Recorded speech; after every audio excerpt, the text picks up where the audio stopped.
আসসালামু আলাইকুম রহমতুল্লাহি ওবরাকাতুহু। ইলিজেন ডিজাইনের পক্ষ থেকে আপনাদেরকে জানাচ্ছি আবারও স্বাগতম। নতুন একটি টিউটোরিয়াল আপনাদের সবাইকে ওয়েলকাম জানিয়ে শুরু করছি আজকের ভিডিও। পিসি অথবা ল্যাপটপ কীভাবে সহজেই শাটডাউন করা যায় সেটি আজকে আমরা দেখব। প্রথমে রাইট বাটন ক্লিক করতে হবে, দেন যেতে হবে নিউ, তারপর নিউ থেকে শর্টকাট, এবং এখানে একটি টেক্সট লিখতে হবে স্লাইড টু shutdown.exe। দেন নেক্সটে ক্লিক করব। এরপর আমাদের শর্টকাটের নামটা শো করবে, দেন আমরা ফিনিশ করে দিব। ফিনিশ, আমাদের শর্টকাটটা রেডি হয়ে গেছে। এখানে ডাবল ক্লিক করলে আমরা আমাদের স্লাইডটা পেয়ে যাব। চাইলে আমরা শর্টকাটের আইকনটা চেঞ্জ করতে পারি, সেই জন্য রাইট বাটন ক্লিক করে যেতে হবে প্রপার্টিজ, দেন প্রপার্টিজ থেকে চেঞ্জ আইকন,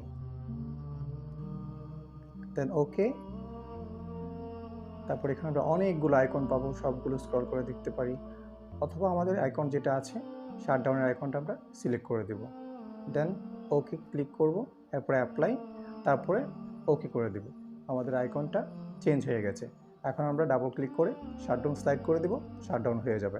আজ এই পর্যন্তই, দেখা হবে নতুন একটি টিউটোরিয়ালে।